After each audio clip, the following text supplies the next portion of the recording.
హైదరాబాద్లోని సృష్టి test tube baby సెంటర్లో జరిగిన దారుణ ఘటన సామాన్యులను భయపెడుతోంది. సంతానం కోసం ఆశతో వచ్చిన దంపతులను మోసం చేసిన ఆరోపణల నేపథ్యంలో ఈ సెంటర్ నిర్వాహకురాలు డాక్టర్ నమ్రతతో పాటు 2 ల్యాబ్ టెక్నీషియన్లను పోలీసులు అరెస్టు చేశారు. ఈ కేసు విచారణలో బిడ్డ తండ్రిని మార్చడంతో వ్యవహారం బయటపడింది. కాగా పోలీసుల విచారణలో కొత్త విషయాలు వెలుగు చూస్తున్నాయి. పిల్లలు లేని దంపతులను లక్ష్యంగా చేసుకుని సృష్టి టెస్ట్ ట్యూబ్ బేబీ సెంటర్ వైద్య వ్యాపార సామ్రాజ్యాన్ని విస్తరించినట్లు తెలుస్తోంది. ఏజెంట్లను నియమించుకుని సరోగసి కోసం పేద మహిళలకు ఎరవేస్తున్నారు.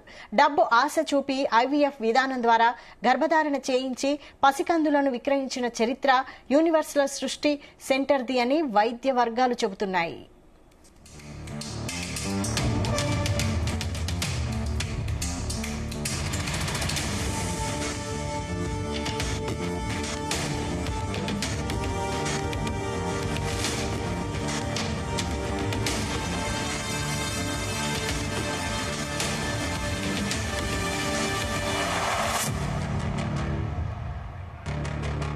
ఇదే అంశంపై మరిన్ని details crime bureau chief Raviteja అందిస్తారు. రవితేజ,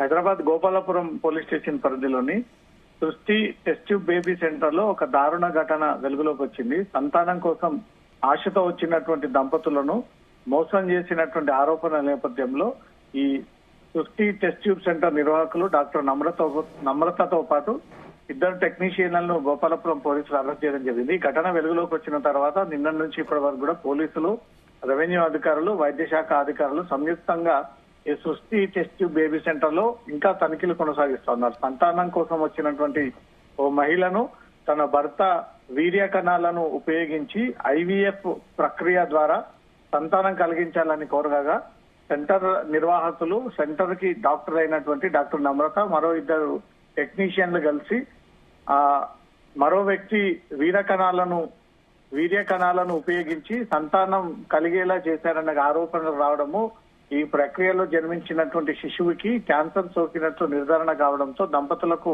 అనుమానం వచ్చినటువంటి వెంటనే డిఎన్ఏ పరీక్షలు నిర్వహించగా శిశువు డిఎన్ఏ భర్త డిఎన్ఏతో ఎక్కడ కూడా మ్యాచ్ అవ్వకపోవడంతో సృష్టి సెంటర్ మోసం చేసింది అంటూ కూడా బాధితులు వెళ్లి పోలీస్ స్టేషన్ లో ఫిర్యాదు చేయడంతో ఈ అంశం అంతా కూడా వెలుగులోకి రావడం జరిగింది. నిన్న మధ్యాహ్నం నుంచి సృష్టి టెస్ట్ ట్యూబ్ సెంటర్ లో 3 డిపార్ట్మెంట్ కి చెందినటువంటి అధికారులు తనిఖీలు చేపడుతూ ఉన్నారు. రెవెన్యూ, వైద్య ఆరోగ్య శాఖ, పోలీసులు ఈ సోదాలు నిర్వహిస్తూ అధికారులు ల్యాబ్ లో ఉన్నటువంటి పలు టెస్ట్ కిట్ శాంపిల్స్ ని సైతం స్వాధీనపరుచుకున్నట్టుగా తెలుస్తుంది. ఈ తనిఖీల్లో భాగంగా సెంటర్ నిర్వహిస్తున్నటువంటి డాక్టర్ నమ్రతతో పాటు 2 ల్యాబ్ టెక్నీషియన్లు అదుపులోకి తీసుకుని గోపాలం పోలీస్ స్టేషన్ కి తరలించి వాళ్ళని విచారణ చేపడతా ఉన్నారు. ఈ సృష్టి టెస్ట్ ట్యూబ్ బేబీ సెంటర్ కు హైదరాబాద్, సికింద్రాబాద్ తో పాటు విజయవాడ, విశాఖపట్నంలో కూడా అనేక బ్రాంచ్లు ఉన్నట్టుగా కూడా పోలీసులు గుర్తించడం జరిగింది. ఈ సెంటర్లలో పోలీసులు తనిఖీలు నిర్వహించగా సరోగసి కోసం పెద్ద ఎత్తున వీర్య కణాలను నిల్వ చేసినట్టు, అక్రమ పద్ధతుల ద్వారా వీర్య సేకరణ జరిగినట్టు కూడా పోలీసులు గుర్తించడం జరిగింది. ఈ కేసులో మొత్తం 7గురిని అదుపులోకి తీసుకుని పోలీసులు విచారణ చేపడతా ఉన్నారు. ఎవరైతే సంతాన సమస్యలు ఉన్నాయో, ఎన్నిసార్లు ప్రయత్నం చేసినా సంతానం కలగకపోవడంతో తన భర్త ఈ వీర్య కణాలని ఉపయోగించి దాని ద్వారా కొన్ని ప్రొసీజర్ ని ఉపయోగించి ఈ డాక్టర్లు ఆ మహిళ కడుపులోని సంతానం కలిగే విధంగా ప్రయత్నాలు చేస్తా ఉన్నారు. కానీ ఇక్కడ వేరే వ్యక్తికి సంబంధించినటువంటి వీర్య కణాలని ఉపయోగించి తన భర్తది కాకుండా ఈ జన్మించినటువంటి శిశువుకి ఆ పోలికలు లేకపోవడము, ఆ శిశువుకి అనేక హెల్త్ ఇష్యూస్ రావడము, అతనికి క్యాన్సర్ వచ్చింది అనేది కూడా వీళ్ళు గుర్తించినటువంటి వెంటనే డిఎన్ఏ పరీక్షలు చేయడంతో ఇది తన వీర్యంతో క్రియేట్ అయినటువంటి బేబీ కాదని, ఇది వేరే వాళ్ళ వీర్యంతో క్రియేట్ అయినటువంటి బేబీ అంటూ కూడా గుర్తించి పోలీసులకు ఫిర్యాదు చేయడంతో పోలీసులు ఈ అంశం పైన రైడ్ చేసి ఈ నిజాలన్నీ కూడా బయట పెట్టడం జరిగింది. అలా ఒక్కొక్కరి నుంచి 30 నుంచి 40 లక్షల వరకు ఈ సంతానం కలిగించే విధంగా సరోగసి ద్వారా ఈ ఒప్పందం చేసుకుని చాలా మందిని మోసాలకు పాల్పడతా ఉన్నారు. భర్త ఇచ్చినటువంటి వీర్యం కాకుండా వేరే వ్యక్తుల యొక్క వీర్యం దాంట్లో ఇంజెక్ట్ చేసి దాని ద్వారా సంతానం కలిగించేటువంటి దందా కొనసాగుతా ఉంది. హైదరాబాద్ తో పాటు విశాఖపట్నం, విజయవాడ ప్రాంతంలో కూడా ఈ సృష్టి టెస్ట్ ట్యూబ్ బేబీ ద్వారా జరుగుతున్నటువంటి దందానంతా కూడా బయటికి తీసి ఇప్పటి వరకు ఎంతమందిని ఇలా మోసం చేశారు, ఎంతమంది సంతానం కోసం ఈ ఆసుపత్రిని ఆశ్రయించి దాని ద్వారా వీళ్ళు నకిలీ వ్యక్తుల యొక్క వీర్యం పెట్టి పిల్లలకు జన్మనిచ్చే విధంగా ఈ ప్రొసీజర్ సాగించారు. ఆ వివరాలన్నీ కూడా బయటికి చేసి బాధితులందరికీ న్యాయం చేయాలంటూ మాత్రం బాధితురాలు కోరుకోవడంతో పోలీసులు కేసు నమోదు చేసుకుని దీనిపైన దర్యాప్తు కొనసాగిస్తా ఉన్నారు. ఈ రోజు మధ్యాహ్నం 3 గంటలకు నార్త్ జోన్ డీసీపీ నేతృత్వంలో ఈ రోజు మీడియా సమావేశాన్ని కూడా ఏర్పాటు చేయడం జరిగింది.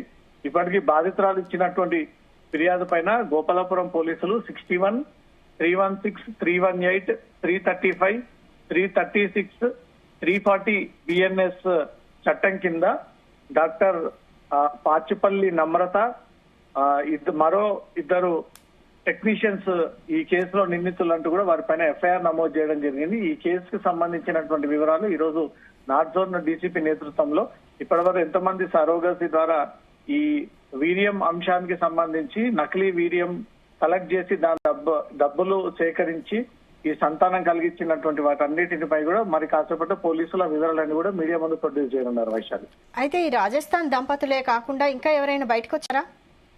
కేవలం ఈ రాజస్థాన్ కి చెందినటువంటి ఒక దంపతులకు మాత్రమే తన భర్త పోలికలు లేకపోవడము, తన భర్త ఆరోగ్యపరంగా ఏ సమస్య లేనప్పుడు డిఎన్ఏ ప్రకారంగా తన శిశువుకి ఎలా ఈ అన్హెల్దీ ఇష్యూస్ వస్తాయి, తన వారసత్వ పరంగా తన తండ్రికి తాతకు లేనటువంటి ఈ రోగాలన్నీ కూడా ఇప్పుడు పుట్టినటువంటి శిశువుకి ఎలా సోకింది అనే దానిపై అప్పటికే వీళ్ళకి అనుమానాలు వచ్చాయి.